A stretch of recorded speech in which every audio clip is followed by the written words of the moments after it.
Telecom অ্যাপসের একটা account নেওয়ার পরপরেই কিন্তু আপনাকে বেশ কিছু জিনিস শিখতে হবে।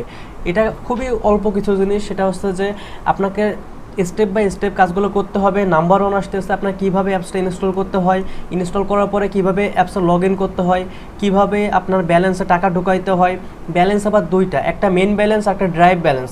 তো মেন ব্যালেন্সে আপনার হচ্ছে কখন টাকা ঢুকাইতে হয়, ড্রাইভ ব্যালেন্সে কখন কিসের জন্য টাকা ঢুকাইতে হয়। এরপর আসতেছে কীভাবে আপনি হচ্ছে ফ্লেক্স লোড করতে হয়, কীভাবে এমবিমেন্টের বান্ডেল অফারগুলো বিক্রি করতে হয়। অ্যাকাউন্ট নেওয়ার পরবর্তীতেই কিন্তু আপনার অ্যাকাউন্টের যে পাসওয়ার্ড এবং পিন নাম্বারটা থাকে, সেই পাসওয়ার্ড এবং পিন নাম্বারটা আপনার পরিবর্তন করে ফেলতে হবে। এর সাথে করে কিভাবে আপনি অ্যাডমিনের সঙ্গে যোগাযোগ করবেন। তো এই জিনিসগুলো কিন্তু আপনার শেখা খুবই জরুরি। এর পাশাপাশি কিন্তু একটা এমবিমেন্টের বান্ডেল অফার হিট করার পরে ওটা গেছে কিনা, এই জিনিসগুলো কিন্তু শিখতে হবে। তো এছাড়াও কিন্তু আরও কিছু জিনিস আছে, ওটা পরে বলে দেবো। আর ভিডিওটা যদি ভালো লেগে থাকে তাহলে অবশ্যই একটা সাবস্ক্রাইব করে দেবেন, আর কমেন্টের মাধ্যমে জানাবেন যে আপনি কোন টপিকটা জানতে চান, আপনাকে সেই টপিকটা শিখিয়ে